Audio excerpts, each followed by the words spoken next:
So first of all, thank you so much for the invitation to come to speak today about our project we did with the National Hungarian Museum. I'm very happy to be here with my colleague from NoHo Dublin, Carolina.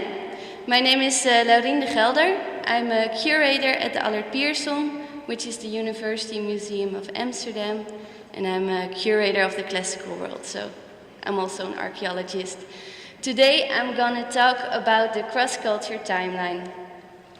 So first of all, the Allard Pierson is the museum and knowledge institute for all the heritage collections of the university. And I'm going to talk about the cross-culture timeline, which evolved in a project we did with also the National Hungarian Museum, and that project was called CMEC, Connecting Early Medieval European Collections. And this was a big project with 8 European museums where we connected the early medieval collections with 6 technical partners in a traveling exhibition, and that exhibition was also shown here, which was called Crossroads. And for that we developed a digital tool, which was the cross-culture timeline. So here we see Neil O'Hoysin from NoHo Dublin, our technical partner in the National Museum of Dublin, showing the cross-culture timeline, the first version we made. So from left to right you see a map where the collection is displayed, and if you go more to the right you see the objects shown in the exhibition in 3D models and in connection with each other. So that was the whole idea of this collection, that there are connections between these different collections. So this exhibition traveled, and also over the different venues the cross-culture timeline developed. I'm not going to tell you a bit more about that today, but if you have more questions about this CMEC project, please come to me over lunch. But what I want to talk to you about today is the sustainability of digital tools in museums. We talked a lot today about inclusion in museum, also a very big topic. And what I noticed this morning is that inclusion starts from your couch at home. We saw some beautiful examples of websites, of museums who are trying to reach their public who are disabled or whatever, a diverse public from their couch at home. So your website is very important. So I'm going to talk about another big topic, sustainability, which is this digital tool, the cross-culture timeline, but is also a tool that is available from home. So it's a web-based tool. That's what we're working towards. So the CMEC project is over. It was a success, and now we're continuing this digital tool in the Allard Pierson together with NoHo. So to give you a glimpse of what we're doing in the Allard Pierson, I'm going to talk only about the archaeological collections because we have many collections, but my expertise is archaeology, so I'm going to talk about that. We have a refurbishment of our museum. We present our collections, we call it From the Nile to the Amstel. We present our collections in time frames, so where we beforehand presented a Greek department and Near Eastern department, we now have time frames in which all these different collections come together and we present them on their themes. Connectivity is very important, and what we also think is very important is to present multiple narratives. And here is where we use digital media to bring the objects to life, to engage audience, of course, and to demonstrate these multiple stories. I guess most of you all work in museums, and how often does it happen that students come by, academics come by, and they all have reflections on your collection? And that is something we want to capture and make sustainable and present to our audience. And that's why we use these tools as the cross-culture timeline to capture that. So what is cross-culture?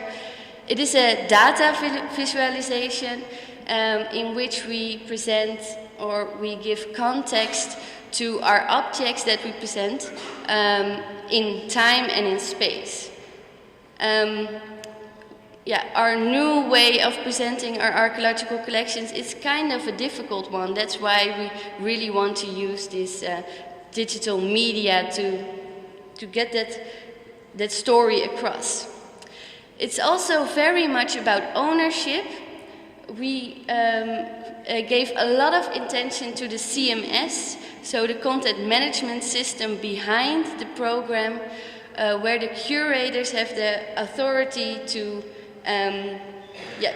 upload very easily content to our cross-culture timeline, which is immediately visible on the department itself.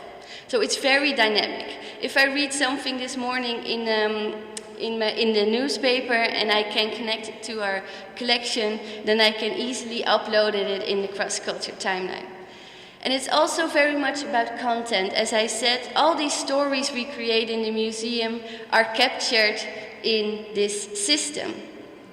So here you see a glimpse of our CMS. This is how the back office looks like. And we focused very much on accessibility and easy to use systems because not all curators, and I can't take that general, but are very well with computers. I don't hope to insult anyone. And this is how the front office looks like, and I'm going to show that to you also, hopefully, on the website itself. So this is what the cross-culture timeline looks like for the audience on our departments. So it's web-based. You see a map, and please forgive me, this is still a pilot version because we're working we adapt the agile working mode to, we test with the audience and we test with know-how, our technical partner, and then we continue the process, which hopefully ends in the next few months.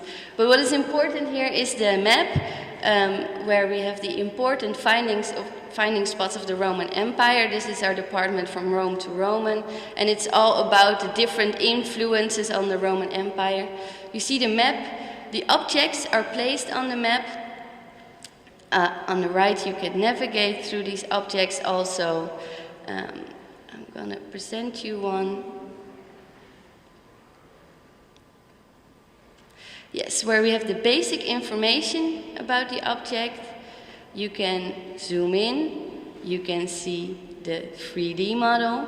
This is very important for the audience. We want to give the audience the experience to handle the objects. It's placed in connections with each other, so this is an object about religion, and here we can make connections between objects who are also about religion. But most important, we can add narratives. So you should imagine that we can put a video in here. We can do a student project in here. It's very much a way to give this multiple narratives a podium. What is also important to the cross-culture timeline is that we give historical context. So we also have on the map, let me see if I can. We also have historical events where we actually want to display this object is from this period, and in the same period this happened in the Roman Empire. And what we're also working on is how we put in the evolving borders of the Roman Empire. So if you go over the timeline, then you can see the Roman Empire expand and actually at the end fall. So this is a glimpse of our cross-culture timeline. I put down a lot of features we have, but I don't think we have the time for that now. But if you have any questions on it, please come to me and I'll explain to you. And if I can give some tips, because we've been working on it since the beginning of this year, and yeah, simplicity is key.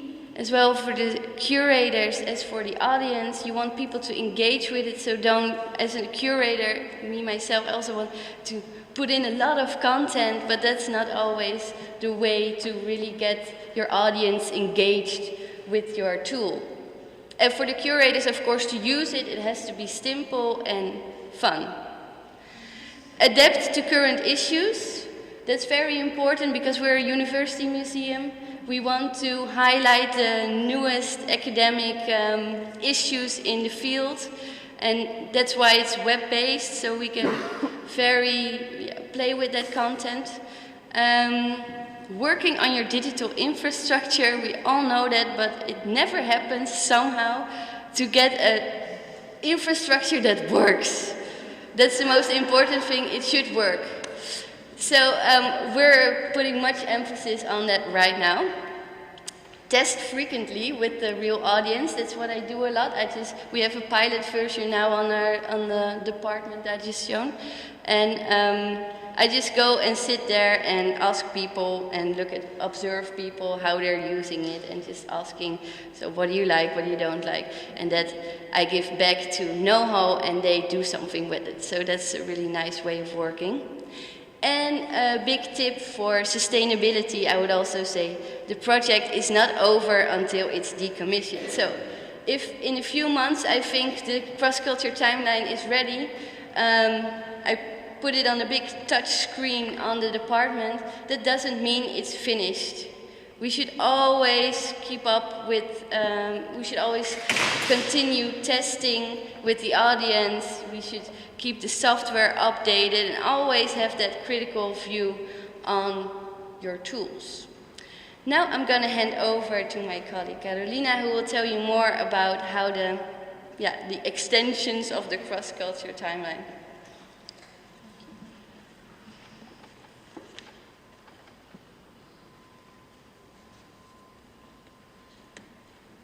Good afternoon, everyone. I just feel like no pressure you said about the infrastructure that should work, so we as a technical partner have to make sure it works. So no pressure, as I said.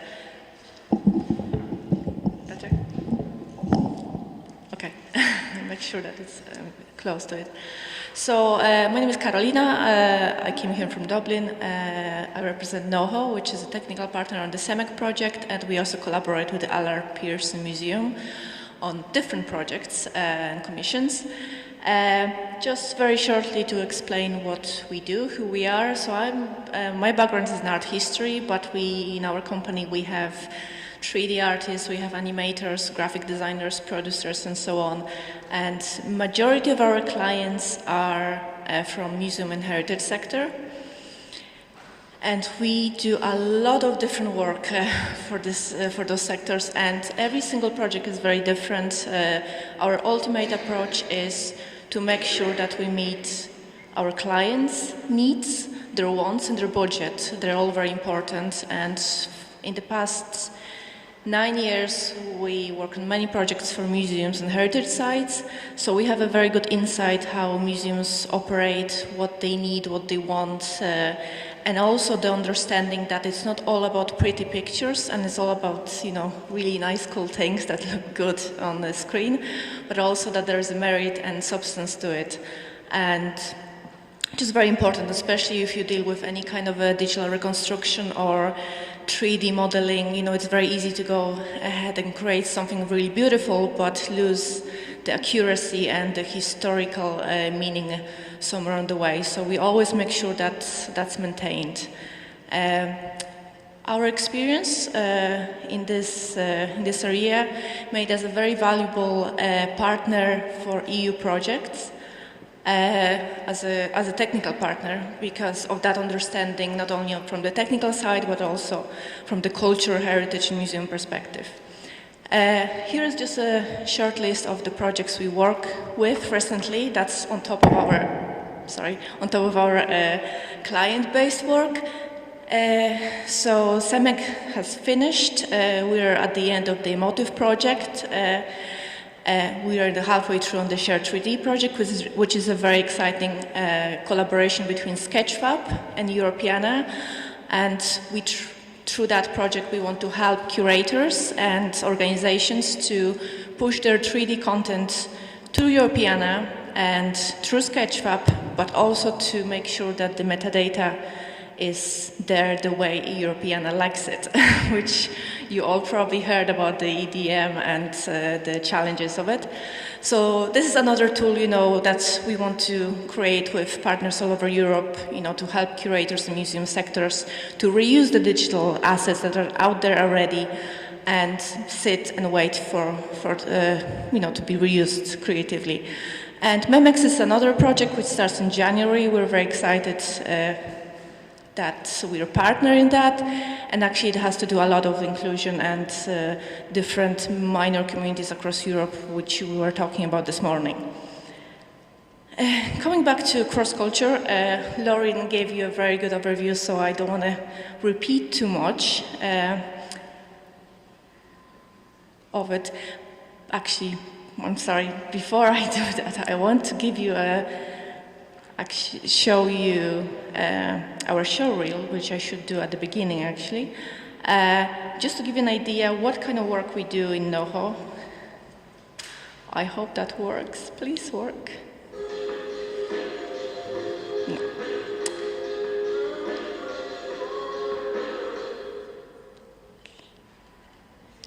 Okay. Give it a go once again. Now, please work. That will tell you more about our work than me talking, really.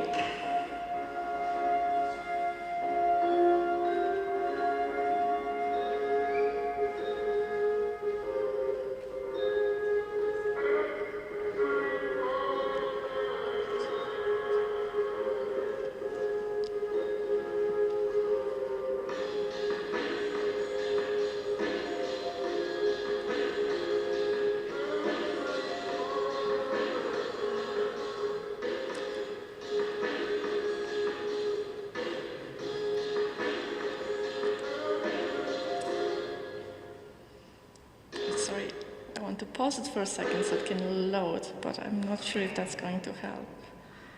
I'm sorry for this lagging there. I think it's the Wi-Fi, so if we can all just stop using Wi-Fi for 2 minutes, that would be great.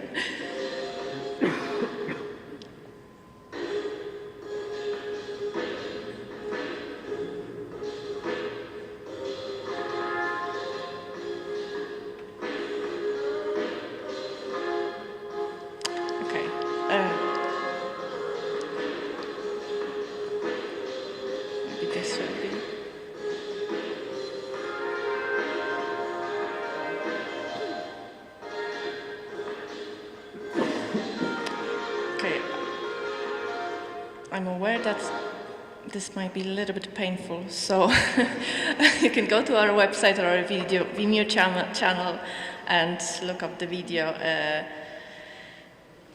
That probably is a better way to do it. Oh God, I can't find my way in Hungarian. Anyway, that's fine.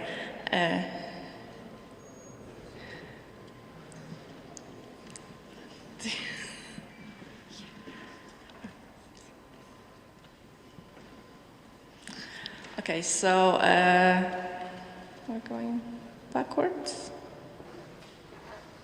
Okay, so going back to cross-culture, I'm sorry, this is a little bit of a disaster moment. Going back to the cross-culture timeline,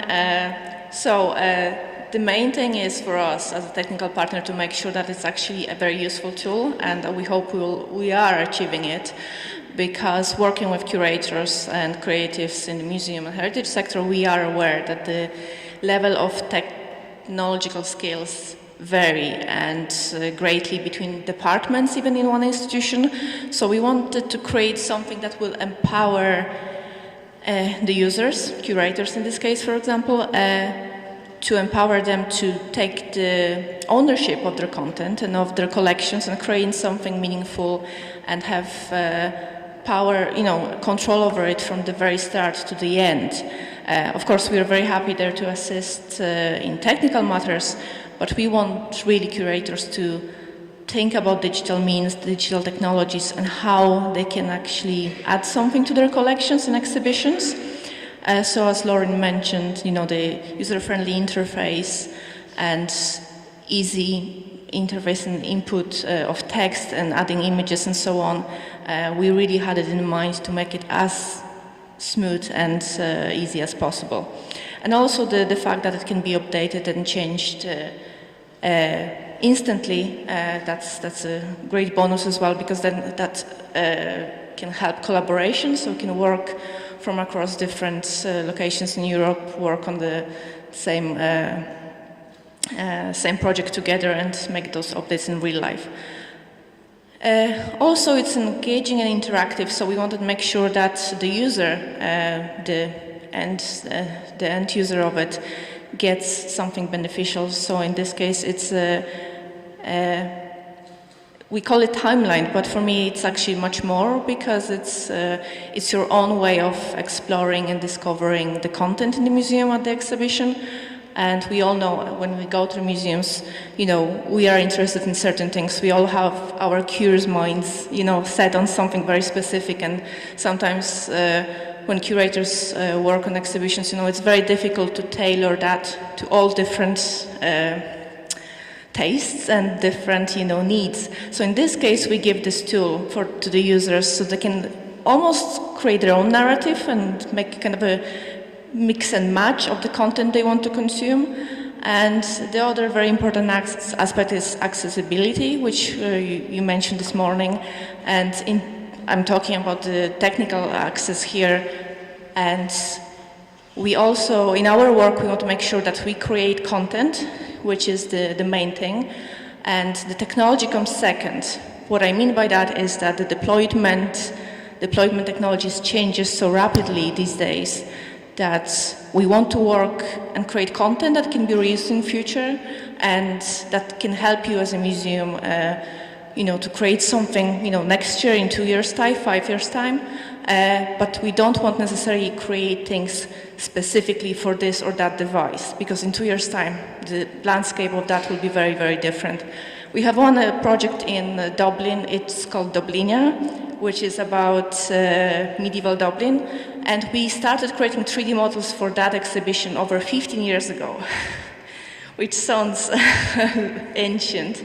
But what's interesting, we still reuse those models. We still, use them in the current work, which is a great example of, making the content to be the main thing. Lauren mentioned the use cases of the cross-cultural timeline in exhibitions for the CEMEC project that took place in 3 European cities, and also now in the Allard Pearson Museum. We also have a very great example of something that we didn't expect at the beginning, actually. It's use of the cross-cultural timeline in education, in third-level education, in University College Dublin, which was like an experiment, but it worked very, very well, which gives us, it's like a, big tap on the shoulder saying you're doing a great job, and actually, the use is much more extended than we initially thought it would be. This educational toolkit allowed the lecturers to use cross-cultural timeline in education settings, so give them something different than just traditional PowerPoint in the classroom, but also give the students ability to interact with such tool, to create something that they can have ownership of, to interact with the objects, create stories, which again, builds on the digital literacy, which is very important these days in education, but also to give them a more kind of a problem-solving and critical thinking approach, rather than just simply, presenting in front of a classroom. Plus, at the end, they created a pretty cool exhibition, which I'm going to show you in a second. These are just a few screens of what the students were dealing with, so it's exactly the same interface as for the curators, with the difference that we created editor accounts, which allows the lecturers to have to moderate the content if needed, or to use it as an assignment as well. And here was the end project, which was based around a few Irish saints and their travels, connected objects, and also connected to other countries and cultures and so on, which was a very interesting, use case in terms of the use of the cross culture, not only as in an exhibition setting, but also as an actual practical approach by students. That they could create something on their own and create the stories and interact with the objects, especially 3D objects, in a very different way. So that's it from me, and we have some very exciting news coming about the cross-culture Timeland. It will be officially launched next year, so please watch this space. Thank you.